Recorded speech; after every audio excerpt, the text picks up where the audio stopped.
বুঝ দিতে চাইছিলাম না, দিই নাই, আবার শরম পাইছি, পিছনে চলে গেছি।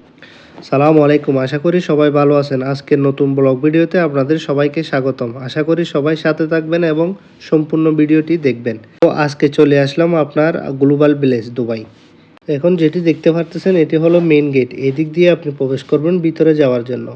তো আমি আসলাম আজকে বুড়িকে নিয়ে। তো বুড়ি তো চলে গেল ভিতরে। আমি গাড়ি পার্কিং করে আস্তে আস্তে একটু লেট হয়ে গেল।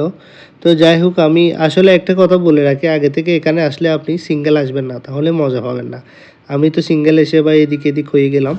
তো যাই হোক, আমি মেন গেটের সামনে আসলাম, এসে টিকিট নেওয়ার জন্য আবার চলে গেলাম বাম দিকে গিয়ে একটু ওয়েট করছি টিকিটের জন্য। বেশিক্ষণ ওয়েট করতে হয়নি, তো টিকিট পেয়ে গেলাম 30 দিরহাম দিয়ে। আপনার টিকিটও নিয়ে নিলাম, নিয়ে চলে গেলাম আপনার মেন গেটের সামনে। গেটে গিয়ে টিকিট স্ক্যানিং করে আবার চলে গেলাম ভিতরে। দুবাই গ্লোবাল ভিলেজের যাত্রা শুরু হয় আপনার 1997 সালে দুবাই ক্রিকের পাশে একটি ছোট জায়গায়। তখন এটি মূলত দুবাই শপিং ফেস্টিভ্যাল নামে পরিচিত ছিল। এটি মানে কয়েকটি দোকান নিয়ে, বেশি বড় ছিল না আর কি, কয়েকটি দোকান ছিল মাত্র। তো এখন তো এটা অনেক বিস্তার লাভ করে, মানে অনেক বড়।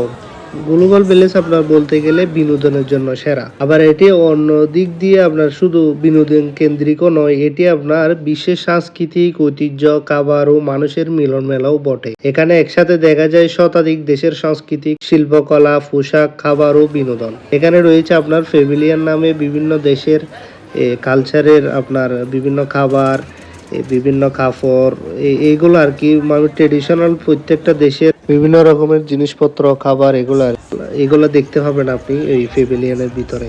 তো আমি একদম ঘুরে ঘুরে এগুলা দেখার চেষ্টা করতেছি সবগুলা। তো এখন চলে আসলাম আপনার, এটা হচ্ছে ইরান। এখানে একজনে চায় খাওয়াচ্ছে, দেখেন, এটা আবার ফ্রি না।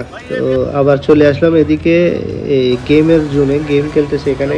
আবার ওখান থেকে চলে আসলাম এই মাঠের মধ্যে। এটা বিরাট একটা মাঠ, যে যার মতো করে ঘুরতেছে। এখানে দেখেন পানির আবার সুন্দর একটি ফোয়ারাও আছে। ওখান থেকে দেখা যায় আমাদের বাংলাদেশের প্যাভিলিয়ন, দেখেন ছোট করে। ওখান থেকে চলে আসলাম আবার লাঠি খেলা দেখার জন্য। লাঠি খেলা দেখা শেষ করে চলে আসলাম সাগরের মধ্যে আগুনের বিলকি এবং লাইটিং দেখার জন্য। ওখান থেকে চলে আসলাম মেন স্টেজ, মানে এখানে চলতেছে প্রোগ্রাম মানে স্টেট প্রোগ্রাম। বিভিন্ন দেশের নৃত্যশিল্পীরা আছে এখানে, বিভিন্ন অনুষ্ঠান চলতেছে, বিভিন্ন দেশের মানুষজন এখানে বসে আছে দেখতেছেন। প্রচুর মানুষ, মানে বিভিন্ন দেশের অনুষ্ঠান এখানে হচ্ছে। তো কিছুক্ষণ দেখলাম, এটা হচ্ছে আপনার রুতাম্বার।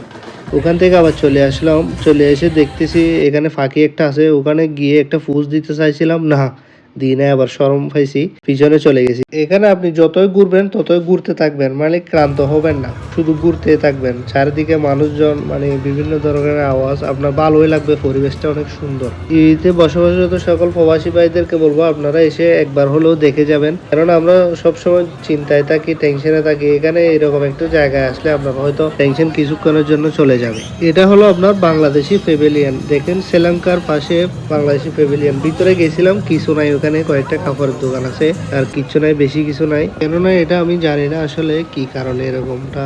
তো যাই হোক, এখানে আবার ছেলে কতগুলো খেলাও করতেছে। আমারও যাওয়ার সময় হয়ে গেছে, বুড়ি কল দিছে, বলতেছে চলে আসো। তো যাওয়ার আগে একটা কথাই বলবো, অনেক লম্বা ছিল ভিডিওটি, সবাই ধৈর্য সহকারে দেখছেন, সেই জন্য অনেক অনেক ধন্যবাদ। এবং লাইক কমেন্ট শেয়ার অবশ্যই করবেন, কেননা ভিডিওটি বানাতে অনেক কষ্ট হয়েছে। তো দেখা হবে নতুন কোনো ভিডিওতে, সবাই ভালো থাকবেন। সালাম আলাইকুম।